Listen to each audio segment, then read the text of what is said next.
என்னை பெற்றெடுத்த தாய்க்கும் தத்தெடுத்த தமிழுக்கும் முதல் கண் வணக்கத்தை தெரிவிச்சுட்டு இங்கு வீட்டிற்கும் அவையோர்கள் அனைவருக்கும் என் சிரம் தாழ்ந்த வணக்கங்களை தெரிவித்துக் கொண்டு நடுவர் அவர்களே நல்லா இருக்கீங்களா? இது வரைக்கும் நல்லா இருக்கேன். நல்லா இருக்கீங்களா? நல்லா இருக்கேன், நல்லா இருக்கேம்மா. நல்லா அழகா இருக்கீங்க. நானு அஜித் குமார் மாதிரி இருக்கீங்க ஒரு சைட்ல. அம்மா நீ பாட்டுல ஏதாவது பேசி தல ரசிகர்கள் நிறைய பேர் இருக்காங்க. எனக்கு என்ன வந்துச்சு, அவர் மேல தானே கல் அடிக்க போறாங்க. அந்த சைட்ல பார்க்கும்போது விஜய் மாதிரி இருக்கீங்க. நானு ஆமா, மொத்தத்துல அழகா நல்ல தல தல தலன்னு அடுப்பு கறி மாதிரி உட்காந்துட்டு இருக்க நடுவர் அவர்களே. அடுப்பு கறியா? மா இப்ப யாராவது ஒன்று கேட்டாங்களா? என் கருப்பு உன் தலைக்கு மேல இருக்கு, உன் வெள்ளை என் காலுக்கு கீழே இருக்கு. என்ன பண்ண நல்லா கைத்தறியா? நான் ஒன்று தெரிஞ்சுக்கமா, அழகுடைய நிறமே கருப்பு தான் அழகு. எப்படி ஒரு கைத்தட்டு வாங்கி வச்சிருக்கேன் பாரு. கோச்சிக்காதீங்க நடுவர் அவர்களே. அடுப்பு குண்டா போல் இருக்கும் எங்கள் நடுவர் அவர்களுக்கு முதல் கண் வணக்கத்தை தெரிவிச்சுட்டு. நீ இட்லி குண்டா மாதிரி இருக்க, நான் ஏதாவது கேட்டுறான்? அப்படியெல்லாம் இல்லைங்க நடுவர் அவர்களே. எனக்கு ஒரு சந்தேகம். சொல்லு. ரொம்ப நேரமா நீலவேணி கிட்ட கேட்டுக்கிட்டே இருந்தேன். என்கிட்ட ஏண்டி கேக்குற, கூட்டிட்டு வந்த நடுவர் கிட்ட கேளுன்னு சொன்னாங்க. அதான் என்ன கேள்வி? எனக்கு ரொம்ப சந்தேகம் தோண்டிக்கிட்டே இருந்துச்சு.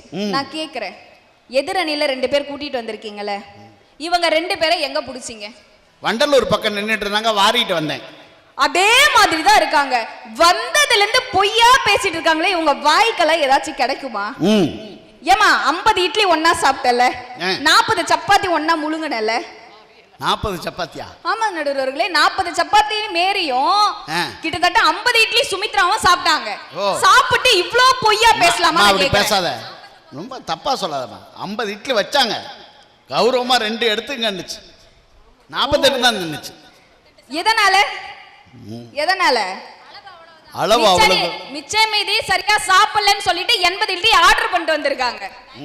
அத சாப்பிடணும்னு சொல்லிட்டு அந்த கால பெண்கள் இந்த காலத்துல பிறந்துட்டு வெறும் இந்த காலத்துல இருக்கிற பெண்களை பொய்யா சொல்லிட்டு போய் உட்காந்துருக்கீங்களே, மனசாச்சு இல்லையா உங்களுக்கு எல்லாம்? உண்மையா மனசுன்னு ஒண்ணு இருக்கான்னு கேக்குறேன் நான்லாம் நடுவர் அவர்களே. அதுவும் நான்லாம் இருக்கேன் பாருங்க, ரொம்ப அடக்க ஒடுக்கமான பொண்ணு, இந்த காலத்து பொண்ணு தெரியுமா? ரொம்ப அடக்கமான பொண்ணுங்க, உண்மையிலே சொல்றேன். இங்க வந்து ஒரு விழிப்புணர்வு பட்டிமன்றம் வச்சிருக்காங்க. என்ன பண்ண, தஞ்சாவூர் பஸ் ஸ்டாண்ட்ல எழுதிட்டு அங்கே உட்காந்துக்க, பின்னால வரப்போற சந்ததிகள் அதை கேட்டு தெரிஞ்சுக்கிட்டோம். அப்ப நீங்க தஞ்சாவூர் பஸ் ஸ்டாண்ட்ல தட்டு எடுத்துட்டு வருவீங்களா? தஞ்சாவூர் பஸ் ஸ்டாண்ட் நான் ஏன் தட்டு எடுத்து வரேன், அவன் புருஷன் வருவாரு. நடுவர் அவர்களே, எனக்கு கிட்டத்தட்ட கல்யாணம் ஆகி 15 வருஷம் ஆச்சு. 15 வருஷம் ஆகி எனக்கு 4 குழந்தைங்க இருக்கு. 4 குழந்தையா? 3 பொண்ணு 1 பையன். சரி சரி. 15 வருஷம் ஆச்சா? 15 வருஷம் ஆகி கூடக்கா இன்னமும் நான் என் மாமியாரை சாகாம பாத்துட்டு இருக்கேன்.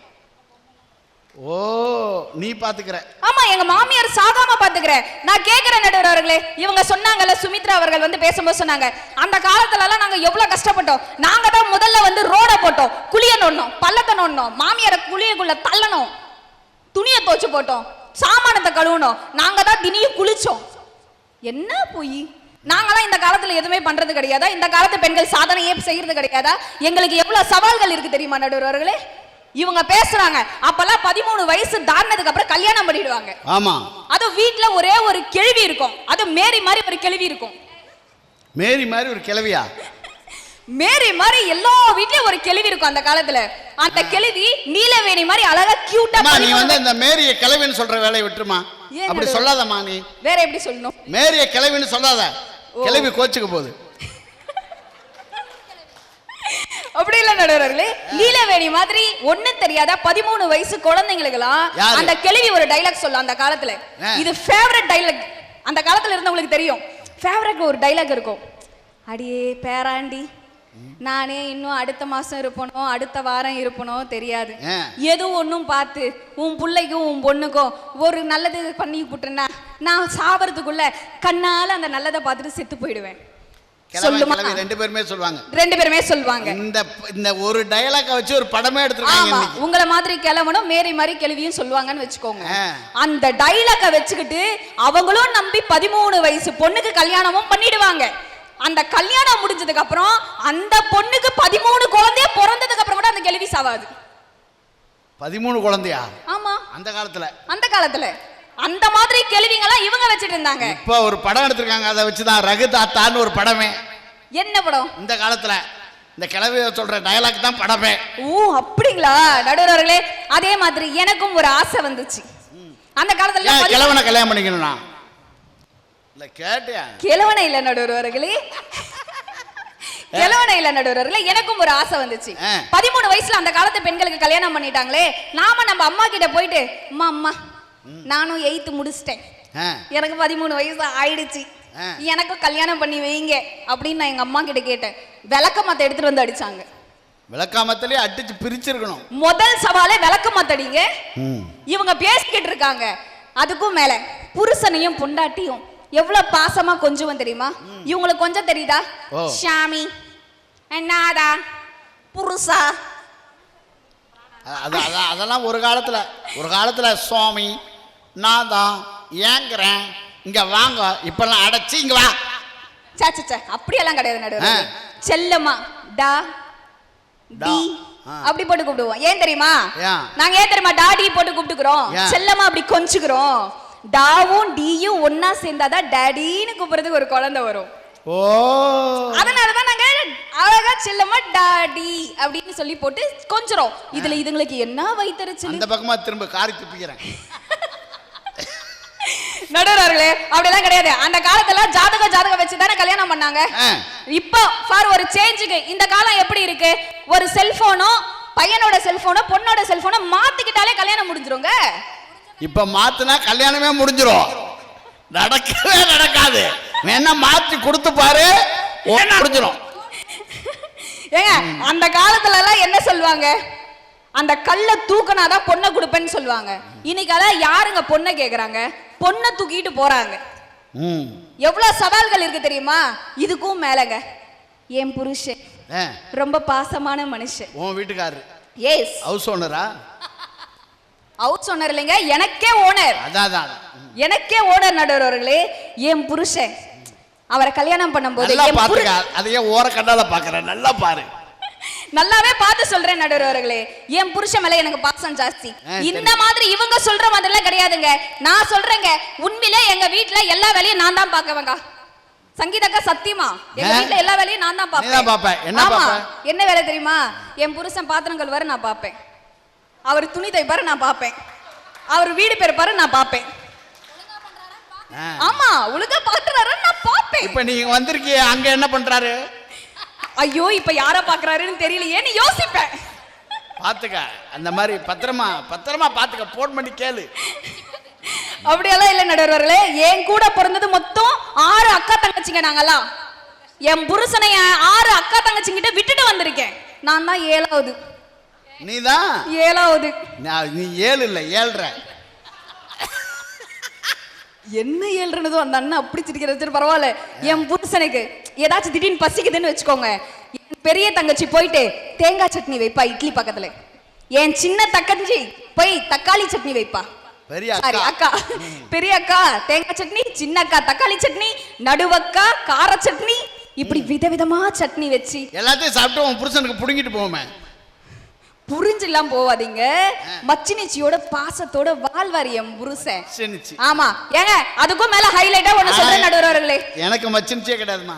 கிடையாதுங்களா? எங்க மாமனார் இன்ட்ரெஸ்ட் எடுத்துக்கல. உங்களுக்கு எல்லாம் கல்யாணம் ஆனதே பெரிய விஷயம், ஒரு பொண்ணை கொடுத்ததே பெரிய விஷயம். கல்யாணம் ஆயிடுச்சா நடுவர்களே? ஆயிடுச்சா? சரி ஓகே நடுவர்களே, இருக்கட்டும். இருந்தாலும் உங்களை பார்த்தா ஆகாத மாதிரி தான் தெரியுது நடுவர்களே. இந்த காலத்து பெண்களுக்கு மிகப்பெரிய கஷ்டம்னு ஒண்ணு இருக்கு தெரியுமா? என்ன கஷ்டம்? நாங்க எவ்வளவு பெரிய கஷ்டத்தை தாங்கிட்டு இருக்கோம் தெரியுமா? அதுவும் அந்த கஷ்டத்துல சொன்னா நீங்களே கண்ணீர் விட்டு அழுவீங்க. அதான் என்ன சொல்லு? அவ்வளவு கஷ்டப்பட்டு வேலை செய்யறோங்க நாங்க. அதான் என்ன வேலை செஞ்சீங்க அப்படி? 100 நாள் வேலை. 100 நாள் வேலையா? ஆமா. கஷ்டப்பட்டா செஞ்சீங்க? பின்ன இல்லீங்களா? அங்கதான் பல குடும்பம் கெட்டு போறது. அப்படி எல்லாம் சொல்லாதீங்க நடுவர்களே. மேரி சொன்னாங்க அந்த காலத்துல நாங்க வந்து அடுப்பு வச்சு செய்வோம், அதுவும் காலையில சமைப்போம் எல்லாம் சொன்னாங்க. மேரி அக்கா நல்லா கேட்டுக்கோங்க, இன்னைக்கு ஸ்கூலுக்கு பிரைவேட் ஸ்கூலுக்கு போற குழந்தை இருக்கு பாத்தியா, அந்த குழந்தைக்கு சமைச்சு கொடுக்குற அம்மாக்களுடைய நிலைமை யோசிச்சு பாருங்க. காலையில நான் வேலைக்கு போகணும், ஆனா என் பையனுக்கு காலையில டிஃபன் சமைச்சு கொடுக்கணும். அதே மாதிரி அவன் இடையில சாப்பிட்றதுக்கு பிரேக் டைம்ல ஸ்நாக்ஸ், அதுல ஏதாச்சும் ஃப்ரூட் கட் பண்ணி வைக்கணும். மதியம் லஞ்சு, அதுக்கு மேல ஈவினிங் ஸ்நாக்ஸ் வேற ஒண்ணு இருக்கு, அந்த ஸ்நாக்ஸ் வைக்கணும். அதுக்கு மேல நைட்டு டின்னர்னு ஒண்ணு இருக்கு பாருங்க. அதுலயும் என் வீட்டுல இருக்க என் புருஷனுக்கெல்லாம் சப்பாத்தி இல்லாம தொண்டைக்குழியில இறங்கவே இறங்காது. என் புருஷனுக்கு சப்பாத்தி செய்யணும். அதுல ஊட்டுறது தான் பெரிய கஷ்டம். அதை எடுத்துக்கிட்டு அந்த பிள்ளைக்கு ஊட்டிகிட்டே போகுது ஒரு அக்கா. அதெல்லாம் ஆட்டோ வரைக்கும் ஊட்டுதுங்க. ஆட்டோவில் போகாம பாருங்க அந்த பையன் ஊட்டிகிட்டே போச்சு பாருங்க. அவங்க வீட்டுக்காரர் கூப்பிட்டுருக்காரு, என்னங்க அப்படின்னு திருப்பி ஊட்டுனது பாருங்க. பையன் நான் வந்துட்டு ஆட்டோக்கார வாயில் வாங்கிட்டார். அந்த ஆட்டோக்காரன் இப்போ 6:45 வந்துடுறாரு. போன வாரம் அந்த அக்கா இட்லி ஊட்டுச்சு, இந்த வாரம் பூரி பொங்கல் ஏதாவது ஊட்டோம். அந்த மாதிரி தான் கஷ்டப்படுற நடுவர்களே. நாங்க என்ன குக் பண்ணி சாப்பிடுறது இல்ல, புக் பண்ணி சாப்பிடுறது இல்ல, என்ன தப்பு இருக்கு? நாங்க போற வேலை டென்ஷன்ல புக் பண்ணி சாப்பிடுற நடுவர்களே. நிறைவாக நிறைய விஷயங்கள் பேசணும்னு தான் நினைக்கிறேன். நேரம் கருதி, மக்களுடைய நலன் கருதி நடுவர்களே, நாங்க இந்த காலத்து பெண்கள் அந்த காலத்துல சிம்பிளா வீட்டுல இருப்பாங்க, சமைப்பாங்க, வீட்டை பெருக்குவாங்க, எல்லாத்தையுமே நீலவேணி சொன்னதுபடி உண்மையாதான் நடக்கும். ஆனா இந்த காலத்து பெண்கள் நாங்க ஏதோ ஃபேமிலி ஃபங்க்ஷன் நடக்குது, சிம்பிளா எல்லா பெருசுங்களும் உங்களை மாதிரி பெருசுங்க உட்காந்துட்டு இருக்கும் போது நாங்க உட்காந்துக்கிட்டு பெண்கள், இந்த காலத்து பெண்கள் சும்மா அப்படி சிரிச்சு கிரிச்சு ஏதோ நாங்க பேசுறோம்னு வச்சுக்கோங்க, கொஞ்சமாச்சு அடக்க இருக்கா பாரு அவளுக்கு அப்படின்னு வாங்க. இதுவே நாங்க கோபப்பட்டு டப்புன்னு புருஷனை திட்டினோம்னு வச்சுக்கோங்க, கொஞ்சமாச்சு பொம்பளையா லட்சணமா நடந்துக்கிறாளா, சம்பாதிக்கிற திமிரு அப்படின்னு சொல்லுவாங்க. இதுக்கும் மேல நாங்க ஏதோ புருஷன்கிட்ட சந்தோஷமா பேசி சிரிக்கணும்னு ஏதோ கூட கூட பேசி சிரிச்சோன்னு வச்சுக்கோங்க, வாயா இவளுக்கு, இவளெல்லாம் எப்படி பெத்து வளர்த்துருக்காங்க, இவெல்லாம் எங்க இருந்து குடும்பத்தை நடத்த போறா, இந்த குடும்பம் எல்லாம் எப்படி மேல போகும்னு நினைப்பாங்க நடுவர்களே. இந்த காலத்து பெண்களுக்கு சிரிக்கிறதுல இருந்து முறைக்கிறதுல இருந்து பாக்குறதுல இருந்து எல்லாத்துக்கும் பிரச்சனை இருக்குங்க. அதுக்கும் மேல நான் ஒரு விஷயம் சொல்றேன் கேளுங்க. வேலைக்கு போகக்கூடிய பெண்கள் இருக்காங்கல்ல, அவங்களுடைய அந்த துக்கம் அப்படின்ற ஒரு விஷயம் இருக்கும். அந்த உணர்வை உள்ளுக்குள்ள ஒவ்வொரு பெண்களும் மறைச்சு வச்சுட்டு இருப்பாங்க. வேலைக்கு போகக்கூடிய பெண்களின் உணர்வை ஒரு பெண் அழகா எழுதி வைக்கிறா டைரியில. அவ சொல்றா, திருமணத்திற்கு முன்பு வேலைக்கு சென்றேன் என்னுடைய அப்பாவின் கடனை அடைப்பதற்காக. ஒரு வயது வந்த பின் என் அண்ணனுக்காக வேலைக்கு சென்றேன், என் அண்ணனின் திருமணமும் எனது திருமணத்தின் சேமிப்பிற்காக. ஆனால் திருமணத்திற்கு பின்பு என் கணவனினுடைய கடனை அடைப்பதற்காக நான் வேலைக்கு சென்றேன். ஆனால் இவர்கள் யாரும் என்னிடம் கேட்டு பெறாத விஷயங்களுக்கு ஓடி ஓடி உழைத்த அந்த கடன்களை அடைத்தேன். ஆனால் நான் 10 மாதம் சுமந்து பெற்றெடுத்த என்னுடைய குழந்தை ஆசையுடன் ஓடி வந்து கட்டி அணைத்து வேலை விட்டு வந்த என்னிடம் கேட்டது, அம்மா ஒரு நாள் ஆபீஸ்க்கு லீவ் போடுங்கன்னு சொல்லும் போது அந்த வேலையை என்னால கொடுக்க முடியலன்னு ஒவ்வொரு பெண்ணும் இன்னைக்கு நாங்க அழுதுட்டு இருக்கோம்னா, அப்படி ஒரு அழுகை நிறைந்த சவால்களை நாங்க தாங்க இங்க இருக்கிறவங்க சமாளிச்சுட்டு இருக்கோம். அன்னைக்கு சின்னதா ஒரு சத்தம் வந்துச்சுன்னு வச்சுக்கோங்களேன், ஊர்ல இருக்கிற 10 கிழவி மொத்தமா வந்து மொத்திடும். இதுதான் அந்த காலம். அதுல அவங்களுக்கு வந்து சவால்கள் ரொம்ப குறைவு. ஆனா இன்னைக்கு இருக்கிற பெண்கள் வீட்டை விட்டு படிக்கட்ட வெளியில தாண்டணும்னா முதல்ல புருஷனை சமாளிக்கணும், புருஷனோட அம்மாவை சமாளிக்கணும். அது கூட பரவாயில்லைங்க நடுவர்களே, புருஷனோட அம்மாவை சமாளிச்சுட்டு நாங்க எல்லாரும் வெளியே வரணும். பஸ்ல ஏறி பயணம் பண்றோம்னா பஸ்ல எங்களை முட்டி மோதுற ஒரு சில இச்சைகளை சமாளிக்கணும். அதையும் தாண்டி நாங்க வேலைக்கு போறோம்னா அங்க இருக்கக்கூடிய ஒரு சில எச்சைகளையும் நாங்கள் சமாளிக்க வேண்டி இருக்கு. இன்று அந்த காலத்தில் விட என்றுமே பெண்களுக்கு இந்த காலத்தில் மட்டும்தான் சவால்கள் அதிகம் நடுவர்களே. நிறைவாக இந்த ஒரு செய்தியை மட்டும் சொல்லிட்டு நான் முடிச்சுக்கலாம்னு நினைக்கிறேன் நடுவர்களே. எந்த காலம்னா இருக்கட்டும் நடுவர்களே, அந்த காலமா இருக்கட்டும் இந்த காலமா இருக்கட்டும், பெண்கள் அப்படின்னாலே பெண்கள் 2 பொய்கள் சொல்லுவாங்களாம். பெண்களுக்கு அற்புதமா இந்த கவிதை ஒரு புத்தகத்துல நான் படிச்சேன். பெண்ணாய் பிறந்த பெண்கள் ஆகியவர்கள் எல்லோருமே சாகரத்துக்குள்ள இந்த 2 பொய்ய சொல்லாம எந்த பெண்ணுமே சாக மாட்டாங்கன்னு அந்த புத்தகத்துல எழுதியிருந்தது. அதை படிக்கும் போது உண்மையா சொல்ற நடுவர்களே, மனசு ரொம்ப வலிச்சது. முதல் பொய், வேற பொண்ணு சொல்றாளா, முதல் பொய், தான் குழந்தைய பெத்து வளர்த்திருப்பா, அந்த குழந்தை நல்லா ஓடி ஆடி விளையாடும், சரியான வருமானம் இல்ல வீட்டுல நல்ல வருமானமே கூட இருக்குன்னு வச்சுக்கோங்க, சமைச்சது தீந்து போற நேரமா இருக்கு, குழந்தை விளையாடி முடிச்சுட்டு வீட்டுக்கு வந்த உடனே அம்மா பசிக்குதுமா அப்படின்னு சொல்லும் போது, சாப்பிட்டு விளையாடிட்டு வந்துட்டு அம்மாக்கு இருக்கிற மிச்ச சாதம் இருக்கும் போது குழந்தை கேட்குமா பசிக்குதுமா அப்படின்ட்டு. ஆனா அந்த அம்மா சொல்வாளாம், நான் சாப்பிட்டேன் ரசா, நீ சாப்பிட்டு போட்டுன்னு அப்படின்னு. ஒவ்வொரு பெண்களும் அவள் வசதி படைத்தவளாலும் இருந்தாலும் சரி, வசதி இல்லாத தாயாலும் இருந்தாலும் சரி, தன்னுடைய குழந்தைக்காக விட்டு கொடுக்கும் உணவு இருக்கு பாத்தீங்களா, அதுதான் முதல் பொய் நடுவர்களே. இரண்டாவது பொய் இருக்கு பாத்தீங்களா? ஒரு தாய் சொல்வாளாம், தான் குழந்தைய பெத்தெடுத்த குழந்தை நல்லபடியா கல்யாணம் ஆகி தனி குடுத்தனம் போயிட்டோ இல்ல வெளியில வேலை கஷ்டத்துக்காக போயிட்டோ தான் அம்மாவை பார்க்க வரும்போது, அம்மா நல்லா இருக்கீங்களாமான்னு கேட்பாங்களாம்.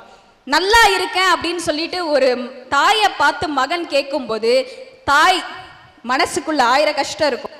என்ன இத்தனை வருஷம் பெத்து வளர்த்து விட்டுட்டு போயிட்டப்பா அப்படின்னு புலம்பலாம். ஆனா ஒரு தாய் அப்படி புலம்ப மாட்டாளாம்.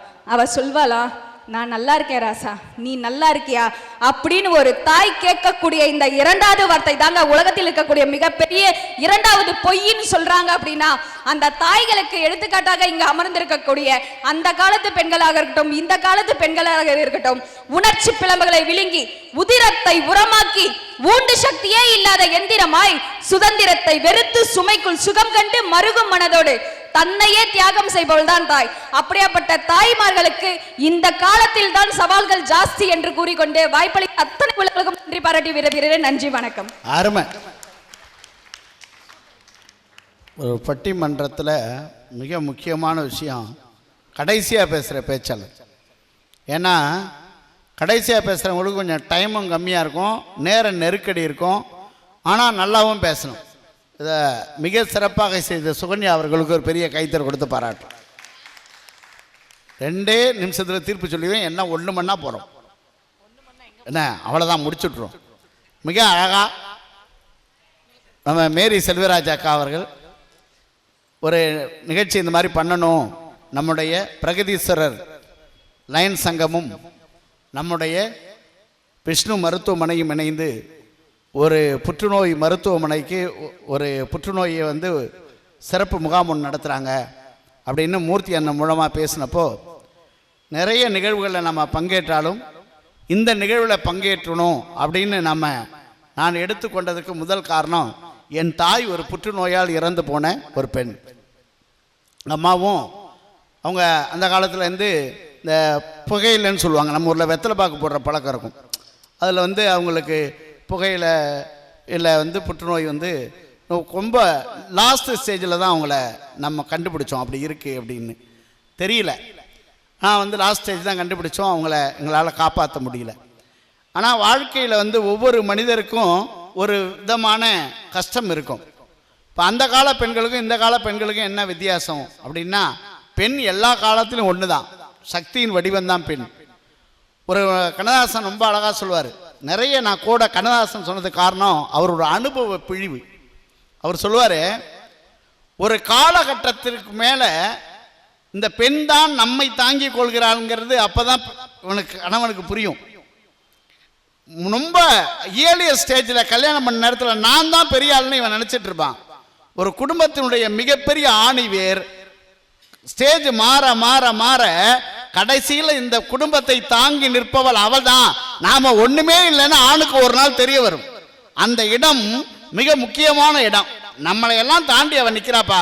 ஒன்றும் இல்லை, ஒரு கல்யாணத்துக்கு போங்க, முதல் கேள்வி என்ன கேட்பாங்க, வீட்டில் வரலையான்னு கேட்பாங்க. அப்போ நான் முனிசிபாலிட்டியா? உண்மையாகவே அதான் கேட்கும் போது என்ன சொல்லுவாங்க, வீட்டில் வரலையா? அப்போ என் மனைவியை தான் விசாரிப்பாங்க.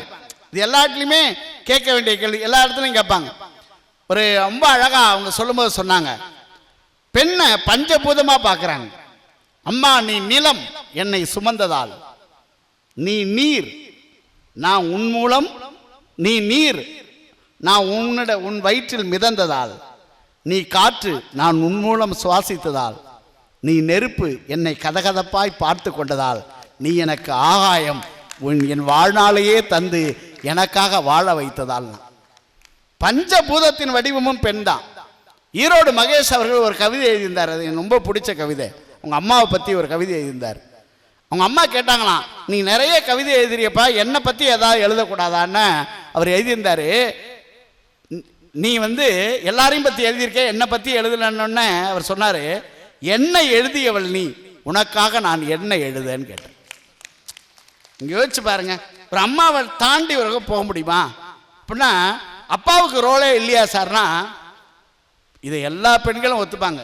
கணவன் மனைவி சண்டை வந்தோடனே குழந்தைய பார்த்து மனைவி சொல்ற வார்த்தை, உனக்காக தாண்டா உசுரோடு இருக்க, ஒப்பம் பண்ற வேலைக்கு நான் எப்பயோ போய் சேர்ந்திருப்பேன். இதை எல்லா அம்மாவும் சொல்லும். ஒரு நாள் அப்பா சொல்ல மாட்டாரு. ஒரு நாள் அப்பா சொல்ல மாட்டார் இல்லைங்களா? அப்பா சட்டையை போட்டு மிடுக்கா வெளியில் போயிடுவார். திரும்ப வந்து அம்மா சாப்பிட்டாளா? சாப்பிடல அப்படின்னு அந்த பையன் சொல்லுவான். சாப்பிட சொல்லு. அப்பா அங்கே தான் ஆரம்பிப்பார். இன்னும் சொல்லவா, பெண்ணுக்கு தன்னுடைய உணர்ச்சியை வெளி காட்ட தெரியும், ஆணுக்கு காட்ட தெரியாது சார். அவர் தான் அப்பா. அப்பாவுக்கு வெளியே காட்டவே தெரியாது. ஒரு கவிதை என்னுடைய நண்பன் எழுதின, மானசீகன் எழுதின கவிதை. ஒரு பண்டிகை கால நாளில் கடைக்கு துணி எடுக்க போகிறாங்கன்னு வச்சுங்களேன். அம்மா துணி விலையை பார்க்கும். ஒரு 15,000 வச்சுருக்கோம், இதுக்குள்ளே எடுத்துடணும், பொண்ணுக்கு விழுது பையனுக்கு விழுது அப்படின்னு ரோட்டு அம்மா ஒரு கணக்கு வச்சுருக்கோம். அம்மா துணி விலையை பார்க்கும், அப்பா துணி விலையெல்லாம் பார்க்க மாட்டார், பெண் மன நிலையை தான் பார்ப்பார். என் பொண்ணுக்கு பிடிச்சிருக்கா எடுத்து கொடுறான் பார். உண்மை தானே? அப்பா அப்படிதான், என் பொண்ணுக்கு பரவாயில்ல எடுத்துக்கா. தரகர் வந்து மாப்பிள்ளை பார்க்கும் படம்ல நிகழும். மாப்பிள்ளை சிவப்பா இருக்காரா அழகா இருக்காரான்னு அம்மா பார்க்கும். ஆனா அப்பா அப்படி பார்க்க மாட்டார். என் பெண்ணின் கண்ணம் சிவக்கிறதா என்று தான் அப்பா பார்ப்பார். என் பொண்ணுக்கு பிடிச்சிருக்கான்னு தான் பார்ப்பார். கல்யாணம் நடக்கும், அந்த பொண்ணுக்கு நிறைய நகை போட்டிருக்கோம், வாசல் வரை வந்து சொல்லும், அம்மா நகை பத்திரம் 100 பவுனு கழட்டி கொடுத்துடாத. அது அம்மா. அப்பா அப்படி பார்க்க மாட்டார். மாப்பிள்ளை கையை பிடிச்சி சொல்வார், என் பொண்ணு பத்திரம்ப்பா. அதுதான் அப்பா இல்லைங்களா? ஒரு 6 மாசம் 1 வருஷத்துல அம்மாவுடைய கணக்கு என்ன தெரியுமா? என் மகள் வயிற்றுக்குள்ள ஒரு சிசு வந்து விட்டாலான்னு பார்த்தா அது அம்மா. அப்பா அப்படி பார்க்க மாட்டார். மாப்பிள்ளை கையை பிடிச்சி சொல்வார், என் மாப்பிள்ளை மனசுக்குள்ள என் மகள் முழுசா வந்துட்டாளா, நல்லா பார்த்துக்கிறாரான்னு பார்த்தா அது அப்பா. இன்னும் ஒரு காலகட்டம் இருக்கு, அம்மா அப்பா இல்லாத காலகட்டம். அந்த பெண்ணுக்கு அன்றைக்கு அம்மாவை நினைத்தால் அழ தோன்றுகிறது, அப்பா என்கிற தெய்வத்தை நினைத்தால் இருகை எடுத்து தொழ தோன்றுகிறதுன்னு சொன்னாங்க. இதெல்லாம் நினைச்சு பாருங்க.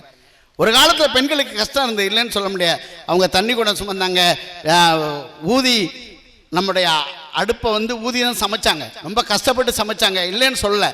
ஆனால் அன்னைக்கு இருந்த சிக்கல்கள் பொருளாதார சிக்கல்கள், அன்னைக்கு இருந்த சிக்கல்கள் சாதாரண சிக்கல்கள் தான். அவங்க வீட்டில் போய் வெளியில வேலை பார்க்கல, யாராவது 1 2.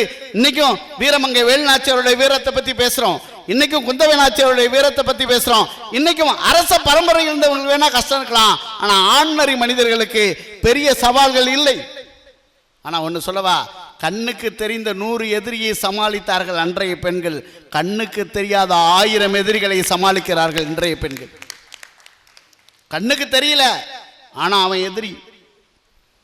யார் எங்க இருந்து என்ன செய்வான்னு தெரியாது, ஆனா அவர்கள் கூடயும் இருந்து இந்த சமுதாயத்தில் நான் ஒன்று சொல்றேன் சார். கிழாவணம்னு ஒரு ஊர் இருக்கு ராணிப்பேட்டை மாவட்டத்தில். இன்னைக்கு நடந்த சம்பவம், வெங்கடேஸ்வரன் ஆட்டோ ஓட்டுநர், அவங்க அப்பா மனைவி இறந்து போயிட்டாங்க, 3 பொம்பளை பிள்ளைங்க. ஒரே நாள்ல தமிழ்நாடு கவர்மெண்ட்ல 3 பொம்பளை பிள்ளைகளும் போலீஸ்ல செலக்ட் ஆயிடுச்சு. முதலமைச்சர் போன் பண்ணி வாழ்த்து தெரிவிக்கிறார் அந்த வெங்கடேஸ்வரன் அப்பாவுக்கு. அதுல ஒரு பொண்ணு சொல்லுது, துப்பாக்கி சுடுறதுல அந்த பொண்ணு ரொம்ப பயங்கரமான எக்ஸ்பர்ட். நாங்கள் எங்கள் வீட்டை மட்டுமல்ல இந்த நாட்டையும் பாதுகாப்போம்னு சொல்லுது. யோசிச்சு பாருங்க, இன்னைக்கு நடக்குதே சார். இந்த பக்கத்தில் இருக்கிற செட்டியாப்பட்டி, காரைக்குடி பக்கத்தில் செட்டியாப்பட்டின்னு ஒரு ஊர், பஸ்ஸே கிடையாது சார். அங்க டிஎன்பிஎஸ்சி தேர்வு எழுதி தமிழ்நாட்டில் முதல் டிஎஸ்பியா செலக்ட் ஆயிருக்காங்க ஒரு பொண்ணு. பஸ் கிடையாத ஊரு. இப்ப நீங்க வீடியோல பார்த்திருப்பீங்க, கொஞ்ச நாளைக்கு முன்னாடி வந்த வீடியோ, ஒரு வருஷத்துக்கு முன்னாடி திருப்பதியில பாரா பார்த்துட்டு இருக்காரு ஒரு அப்பா. டிஎஸ் நைட்டு 10 மணிக்கு ஒரு இன்ஸ்பெக்டர் பாரா பார்த்துட்டு இருக்காரு. டிஎஸ்பி வராங்க, எஸ்பி வராங்க, எஸ்பி வர்றாங்கன்னு சொல்றாங்க. என்ன அப்பா வந்து நிக்கிறாரு, பொண்ணு இறங்கி வருது, சல்யூட் அடிக்கிறாரு ஒரு அப்பா. உலகத்திலேயே ரொம்ப மிக முக்கியமான விஷயம் தெரியுமா, ஒரு உயர் அதிகாரியாக பொண்ணு வரும்போது அப்பா பொண்ணுக்கு சல்யூட் அடிக்கிற சந்தோஷம் இருக்க உலகத்துல யாரும் தர முடியாது சார். அந்த பொண்ணு பக்கத்துல வந்து அப்பா சாப்பிட்டீங்களான்னு கேக்குது, அப்பா சாப்பிட்டீங்களா அப்படின்னு கேக்குது. இந்த சந்தோஷத்தை இன்னைக்கு பெண்கள் தந்து கொண்டிருக்கிறார்கள். உலகத்தின் உயர்ந்த இடத்துகளுக்கு பெண்கள் வந்து கொண்டிருக்கிறார்கள். உலகத்தின் மிகப்பெரிய பதவிகள் இன்றைக்கு பெண்கள் வந்து கொண்டிருக்கிறார்கள். நான் ஒரே ஒரு செய்தி சொல்லி நிறைவு செய்கிறேன். நான் கனடா போயிருந்தேன். ஈழ நாட்டை சேர்ந்த ஒரு சகோதரி அவங்க வீட்டுக்கு என்னை அழைச்சிருந்தாங்க. அந்த வீட்டுக்கு போயிருந்தேன். அவங்கள ஒரே ஒரு அறையை காட்டு என்னை கூட்டு போய் அவங்க அறையை காட்டி ஒரு சட்டையை காமிச்சாங்க. அந்த சட்டை அவர்கள் அப்பாவினுடையது. அந்த சட்டை என்னுடைய அப்பாவினுடையது. அந்த சட்டையை பற்றி அவங்க சொல்லும்போது வார்த்தை சொன்னாங்க, எனக்கு எப்போல்லாம் பிரச்சனை வருதோ, தாங்க முடியாத துயரம் வருகிறதோ, இது என் அப்பாவின் சட்டை, எடுத்து அணிந்து கொள்வேன், என் அப்பாவே எனக்கு ஆறுதல் சொல்வது போல இருக்கும்னு அந்த பெண்மணி சொன்னாங்க. வாழ்க்கையில் நீங்கள் நினச்சி பாருங்கள், இந்த உலகம் மிக வேகமானது இல்லைங்களா? இந்த உலகம் நிறைய விஷயங்களை சொல்லிகிட்டு இருக்கு. சாதாரண பெண்மணிகளில் இன்றைக்கி இருக்கிற பெண்மணிகள் எவ்வளோ பேர் வளர்ந்து வருவதற்கு அன்றைக்கு இருக்கிற பெண்களும் காரணமாக இருந்திருக்கிறார்கள். நான் ஒரே விஷயம் சொல்கிறேன். எங்கள் ஊர் வேதாரண்யம் பக்கத்தில் ஆறுகாட்டுத்துறைங்கிற ஒரு சின்ன கிராமம். சடையம்பேத்தின்னு ஒரு பாட்டி அம்மா. ஸ்கூல் வாசலில், எல்லா ஸ்கூல் வாசல்லையும் இவங்க இருப்பாங்க. மாங்காய், தேங்காய், நெல்லிக்காய், தோசை எல்லாம் இருப்பாங்கல்ல, பார்த்துருக்கீங்கள? மாங்காய், தேங்காய். சாதாரண மக்களின் சரவண பவன் ஹோட்டலே அவங்க தான் இல்லைங்களா? எங்கள் இதில் ஒரு பையன், குமரவேல்னு ஒரு பையன், அந்த பாட்டை ஏமாற்றி ₹1 கொடுத்துட்டு 4 தோசை தின்றுவான், ஏமாத்திடுவான். ஒரு பையன் போய் சொன்னான், பாட்டி சடையம்பேத்தி உன்னை ஏமாத்துறான் அந்த பையன், ₹1 கொடுத்துட்டு 4 தோசை திங்கிறான், ஏமாத்துறான் தெரியுமா உனக்கு கணக்கு தெரிலன்னா. அந்த அம்மா ஒரு வார்த்தை சொல்லிச்சு. என்ன சொல்லிச்சு தெரியுமா? அவங்க அம்மா செத்து 3 மாதம் ஆச்சுரா, வீட்டில் சாப்பிட்றானா இல்லையோ, ஏன்ட்டியாவது 2 தோசை திங்கிறானே, தின்ட்டு போட்டு விடு. அப்படி வாழ்கிற பெண்கள் இன்றைக்கும் இருக்காங்க. அதனால் அன்றைக்கு இருந்த பெண்களின் கஷ்டத்தை விட அதிக சவால்களை சந்திப்பவர்கள் இன்றைக்கு பெண்கள் அதிகமாக இருக்கிறார்கள், வெற்றியும் பெறுகிறார்கள். எனவே நேற்றைய கனவுகளுக்கு நாம் பாலமாக இருப்பதை விட இன்றைய கனவுகளுக்கு பாலமாக இருங்கள். அவர்கள் இன்னும் விண்ணில் உயர செல்வார்கள் என்று சொல்லி, பெண்கள் இன்றைக்கு சந்திக்கிற சவால்களே அதிகம் என்று சொல்லி அற்புதமாக ரசித்து கேட்ட உங்கள் அத்துணையுடைய திருப்பாதங்களுக்கு நன்றி சொல்லி, கலையாத கல்வியும் குறையாத வயது முறை கபடு வராத நட்பம் பற்றாத பழமையும் குன்றாத இளமையும் கழிப்பிலா உடலும் சலியாத மன்னமன் பகலாத மனைவியும் தவறாத சந்தானமும் அழாத கத்தியும் மாறாத வார்த்தையும் ஒரு தடைகள் வராத கொடையும் தொலையாத நிதியமும் கோணாத கோள் ஒரு துன்பமில்லாத வாழ்வும் இறைவனின் பாதத்தை அன்பும் என்கிற 16 செல்வங்களும் உங்கள் குடும்பங்கள் நிறைய பற்றி நீங்கள் பல்லாண்டு பல கோடி 100 ஆண்டு வாழ வேண்டும் என்று எல்லாம் வல்ல இறைவனை பிரார்த்தித்து இந்த அற்புதமான வாய்ப்பை வழங்கிய உங்கள் அத்துணை பேருக்கும் நன்றி சொல்லி விடைபெறுகிறோம். நன்றி, வணக்கம். மிகவும் அழகாக ஒவ்வொரு நிகழ்வுகளையும் எடுத்து கூறிய அனைத்து பங்கேற்பாளர்கள் அனைவருக்கும் சரி, நம் கண்களை குளமாக்கி சிறிது சிறிதாக வெற்றி கடைசியில் நிரப்பிவிட்டு சென்று விட்டார் நமது அண்ணன் அவர்கள். இந்த நிகழ்விற்கு வருகை தந்து சிறப்பித்த அனைத்து நல் உள்ளங்களுக்கும், இந்த விழாவினை நல்லபடியாக சிறப்பாக செய்து கொடுத்த பட்டிமன்ற பொறுப்பாளர்கள் மற்றும் நடுவர் அவர்களுக்கும் நமது விஷ்ணு மருத்துவமனை சார்பாக நன்றியை தெரிவித்துக் கொள்கிறோம்.